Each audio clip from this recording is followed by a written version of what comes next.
Two one and only 100% success YouTube channel. તો મિત્રો તમને થંબનેલમાં બતાય છે એ મુજબ આપણે આજે વાત કરવા જઈ રહ્યા છીએ જીકેના એક એવા ટોપિકની કે જે કંઈક ને કંઈક રીતે ગૂંચવાળું રીતે તમારી સમક્ષ આવે છે, એટલે કે ગૂંચવાળો કરીને તમારી સમક્ષ થ્રો કરે છે, એને આપણે સોલ્વ કરવાનો છે કઈ રીતે। તો ચાલો શરૂઆત કરીએ આપણે આ ટોપિકની। તો એ ટોપિક છે વિટામિન્સ, એટલે કે વિટામિન વિશેની આપણે વાત કરવાની છે। તો પહેલા તમારે વિટામિન્સના નામ યાદ રાખવાના, ગુજરાતી નામ અને અંગ્રેજી નામ। એને યાદ રાખવા માટે એક સ્પેશિયલ નાનું એવું સૂત્ર બનાવેલું છે, તો એ સૂત્રને પણ યાદ રાખજો। તો ચાલો શરૂઆત કરીએ વિટામિન્સનું તે સૂત્ર। તો સૂત્ર આવું છે, રથ એક ટ્રોફી। ફરીવાર, રથ એક ટ્રોફી। શું કીધું છે? રથ એક ટ્રોફી। યાદ રાખજો, આ સૂત્ર મુજબ તમે એના ઇંગ્લિશ નામ યાદ રાખી શકશો। તો રથ, તો રથનો ર, એને રેટિનોલ શું કહેવાય? વિટામિન એ ની વાત છે, વિટામિન એ ની વાત શેમાં છે? રેટિનોલ, વિટામિન એ। ત્યારબાદ થાઇમિન, એટલે થ ઉપરલી થાઇમિન, વિટામિન B1 યાદ રાખજો। ત્યારબાદ એ આવે છે, તો એસ્કોર્બિક એસિડ, રથ એક એ ટ્રોફી, તો એસ્કોર્બિક એસિડ એટલે વિટામિન સી, શું? Vitamin C. ત્યારબાદ ક આવે છે, તો કેલ્સીફેરોલ, તો વિટામિન ડી।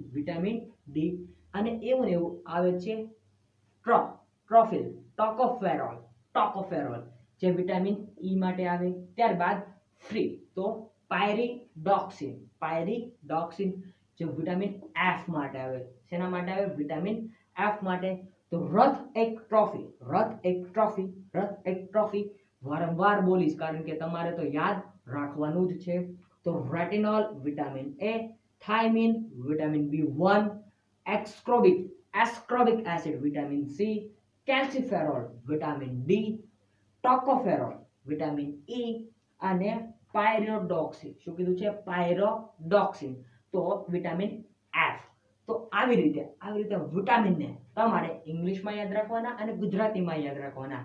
હવે આપણે એને થોડોક ડીપમાં સમજવાનો પ્રયત્ન કરીએ। તો ચાલો વાત કરીએ વિટામિન એ ની। શેની વાત કરવાની છે? વિટામિન એ ની। તો વિટામિન એ માં એનું નામ યાદ રાખવાનું, રેટિનોલ। શું છે?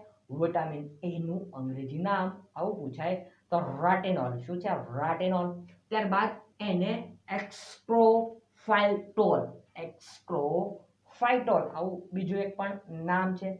નામ થોડા અટપટા છે, પરંતુ યાદ તો તમારે જ રાખવા પડશે। મિત્રો, આ વિટામિન એ ની ખામી હોય તો રતાંધણાપણું થાય। શું થાય? રતાંધણાપણું થાય, એટલે કે રાત્રે દેખાતું જ બંધ થઈ જાય, આવો એક રોગ છે રતાંધણાપણું, જે આંખનો રોગ છે। તો એ થાય। અને આંખના રોગો, આંખમાં નંબર આવી જવા, ત્યારબાદ આંખમાં ઓછું બતાવવું, રતાંધણાપણું, તો આવા રોગો શેની ઉણપને કારણે થાય? તો વિટામિન એ ની ઉણપના કારણે આવા રોગો થતા હોય છે। તો આ યાદ રાખજો, આંખના રોગો થાય છે કયા? વિટામિનની ખામીના કારણે। તો વિટામિન એ ની ખામીના કારણે આવા રોગો થતા હોય છે। વાત કરીએ એને મટાડવા હોય, એને દૂર કરવા હોય, તો લીલા શાકભાજી, દૂધ, ઈંડા, ગાજર, પપૈયો અને કેળા જેવા ખોરાકનું આરોગણ કરવું પડે, એટલે કે એવો ખોરાક લેવો પડે। આ રતાંધણાપણું અને આંખના રોગોને દૂર કરવા હોય તો આ યાદ રાખજો, વિટામિન એ, રેટિનોલ, અને એને ગુજરાતીમાં રતાંધણાપણું એ એનો રોગ છે। આંખના રોગ માટે કયું વિટામિનની ખામી જવાબદાર છે, આવું પૂછાય તો તમારે યાદ રાખવાનું કે વિટામિન એ ની ખામી એ આંખના રોગ માટે, શેના રોગ માટે? આંખના રોગ માટે જવાબદાર છે વિટામિન એ। વાત કરીએ વિટામિન બી ની। તો વિટામિન બી એટલે થાઇમિન, વિટામિન બી નું અંગ્રેજી નામ વિટામિન B1, કારણ કે આમાં B12 પણ આવશે, જેને આપણે અહીંયા સમજવાનું છે। વિટામિન B1, તો થાઇમિન, શું છે? થાઇમિન, તો બેરી નામનો રોગ થાય છે વિટામિન બી ની ઉણપના કારણે. તો યાદ રાખજો, વિટામિન એ ના કારણે રતાંધણાપણું, વિટામિન બી ના કારણે બેરી. કયો રોગ? બેરી. બેરા થઈ જવું નહીં. આ એક ખાસ પ્રકારનો રોગ છે. તમે એના વિશે કમેન્ટ સેક્શનમાં કમેન્ટ કરીને મને કહેજો જ. વાત કરીએ આ બેરી રોગ, તો એને મટાડવો હોય તો કઠોળ લેવું જોઈએ, ખજૂર, વટાણા, ઈંડા જેવો ખોરાક લેવો જોઈએ. તો આ વાત હતી વિટામિન એ અને વિટામિન B1 ની. હવે વાત કરીએ વિટામિન B12. વિટામિન B12 એ પણ પૂછાય છે. એનું ઇંગ્લિશ નામ યાદ રાખજો, સાયનોકોબાલામિન. તો આ વિટામિન B12 નું અંગ્રેજી નામ છે. હવે વિટામિન B12 ની ઉણપથી કયો રોગ થાય? તો એનાથી મિત્રો પાંડુ રોગ થાય. કયો રોગ થાય? પાંડુ રોગ થાય છે. વિટામિન B12 ની ઉણપથી કયો રોગ થાય? તો વિટામિન B12 ની ઉણપથી પાંડુ રોગ થાય. કયો રોગ થાય? પાંડુ રોગ થાય. મિત્રો તમારે જો આ રોગ હોય તો એને મટાડવો હોય તો ગાજર દૂધ જેવો ખોરાક તમારે લેવો જોઈએ. તો ફરીવાર રિપીટ કરી નાખીએ. રથ એક ટ્રોફી, આ એક સૂત્ર છે વિટામિન્સને યાદ રાખવા માટેનું. વિટામિન એ ની વાત કરીએ તો રતાંધણાપણું નામનો રોગ થાય છે. વિટામિન B1 ની વાત કરીએ તો બેરી નામનો રોગ થાય છે. વિટામિન B12 ની વાત કરીએ તો પાંડુ રોગ થાય છે. તો આ તમે યાદ રાખજો. આગળ તો વિટામિન સી આવી ગયું. શું આવી ગયું? Vitamin C. તો વિટામિન સી માં શું આવે? એનું ઇંગ્લિશ નામ યાદ હશે તમને, એસ્કોર્બિક એસિડ. એ વિટામિન સી નું અંગ્રેજી નામ છે. હવે આ વિટામિન સી ની ઉણપથી કયો રોગ થાય? તો સ્ક્રવી. આ સ્ક્રવી રોગ કઈ નવો નથી.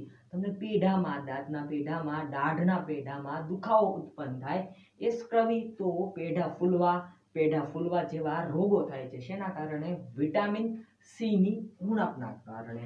આ વિટામિન સી તમને મળે ક્યાંથી? તો ખાટા ફળોમાંથી, સંતરા, નારંગી, એટલે કે ખાટા જેટલા પણ ફળો હોય, લીંબુ, નારંગી, સંતરા, તો આ બધા જ માંથી વિટામિન સી મળે. શું મળે? વિટામિન સી મળે. તો તમને આડકતરી રીતે આ પણ પ્રશ્ન પૂછાય કે વિટામિન સી નો સ્ત્રોત, તો ખાટા ફળો. આવી રીતે પણ યાદ રાખજો અને પૂછાય પણ છે આવી રીતે. તો વિટામિન સી શું છે? એસ્કોર્બિક એસિડ, એનું ઇંગ્લિશ નામ છે. સ્ક્રવી નામનો રોગ થાય છે. પેઢા ફૂલવા, આ પણ એક રોગ જ છે આનો.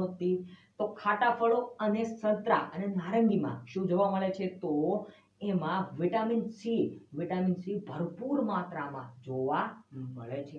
ત્યારબાદ વિટામિન ડી ની વાત કરીએ. શેની વાત કરીએ? Vitamin D. તો વિટામિન ડી નું નામ શું છે? કેલ્સીફેરોલ. શું છે વિટામિન ડી નું નામ? અંગ્રેજી નામ કેલ્સીફેરોલ. હવે એનાથી કયો રોગ થાય? તો સુક્તાન આ પ્રકારનો રોગ થાય. હવે આ વિટામિન ડી ની ઉણપ ઘટાડવા માટે શું કરવું જોઈએ? તો દૂધ, માખણ, કોડ લીવર ઓઇલ, સૂર્યના કિરણો, આવા પ્રકારના ખોરાકોનું આરોહણ કરવું પડે, ખોરાક લેવો જોઈએ. અને મિત્રો તમને આવું પણ પૂછાય કે સૂર્યના કિરણોમાંથી કયું વિટામિન મળે છે? સનલાઇટમાંથી કયું વિટામિન મળે છે? તો વિટામિન ડી એટલે કે કેલ્સીફેરોલ નામનું વિટામિન મળે છે. વિટામિન શેમાંથી? વિટામિન ડી એક શેમાંથી મળે છે? તો એ સૂર્યના કિરણોમાંથી વિટામિન ડી મળે છે. તમે સવારમાં ખુલ્લા મેદાનમાં અથવા તો દરિયા કિનારે જાઓ તો તમને વિટામિન ડી ભરપૂર માત્રામાં મળે છે. પછી 12 વાગ્યા પછી જાઓ તો ચામડી બળી જાય ઉનાળાના સમયમાં, પરંતુ સવારની વાત છે ત્યારે વિટામિન ડી ભરપૂર માત્રામાં મળી શકે છે. ત્યારબાદ વાત કરીએ વિટામિન ઈ ની. શેની વાત કરવાની છે? વિટામિન ઈ ની. તો એનું ઇંગ્લિશ નામ છે ટોકોફેરોલ. શું છે? ટોકોફેરોલ. એ વિટામિન ઈ નું ઇંગ્લિશ નામ છે, અંગ્રેજી નામ છે. એનાથી શું થાય? તો વંધત્વ, નપુંસકતા. તો આવો એક રોગ થાય છે, પુરુષોમાં વધારે જોવા મળે છે. હવે એને ઘટાડવું હોય તો ફણગાવેલા કઠોળ, દૂધ, પછી ઘઉં, શાકભાજી જેવો ખોરાક લેવો જોઈએ. તો વિટામિન ઈ યાદ રાખજો, ટોકોફેરોલ એનું ઇંગ્લિશ નામ છે. વંધત્વ આવે છે અને એને ઘટાડવા માટે, એટલે કે વિટામિન ઈ ની ઉણપ ન રહે એટલા માટે ફણગાવેલા કઠોળ, એટલે કે ઉગાડેલા કઠોળ, આવી રીતે યાદ રાખી શકો છો. ઉગાડેલા કઠોળ ખાવા જોઈએ. ત્યારબાદ ઘઉં, દૂધ અને શાકભાજીથી આ વિટામિન ઈ ની ખામી દૂર થઈ શકે છે. ત્યારબાદ વિટામિન એફ આવ્યું. શું આવ્યું? Vitamin F. તો પાયરોડોક્સિન. શું છે એનું ઇંગ્લિશ નામ? પાયરોડોક્સિન. તો આ વિટામિન એફ નું ઇંગ્લિશ નામ છે. એનાથી રક્તશણતા એટલે કે લોહી ગંઠાઈ જવું આવો રોગ થાય છે. અને આ જો ન હોય તો ચયાપાચયની ક્રિયામાં થોડીક અસર જન્મે છે. એટલા માટે ચયાપાચયની ક્રિયામાં આ મદદરૂપ થાય છે, સંશ્લેષણ દ્વારા મદદરૂપ થાય છે વિટામિન એફ. તો આ યાદ રાખજો. અને વિટામિન્સ તમને કંઈક ને કંઈક રીતે પહોંચાશે જ. તો 7 થી 8 મિનિટના આ વિડીયોમાં તમને ઘણું મેં કહી દીધું છે. વિડીયો ગમ્યો હોય તો એક લાઈક આપજો, શેર કરજો, કમેન્ટ કરજો, અને કંઈ પણ પ્રકારનો સુધારો હોય તો અમને તરત જણાવજો. અમારી ટીમ એની ઉપર જરૂર વર્ક કરશે. બાકી ફરી મળીશું નવા વિડીયો સાથે. ત્યાં સુધી રજા લઉં. જય હિન્દ, જય ભારત, વંદે માતરમ. તમારો ખૂબ ખૂબ આભાર.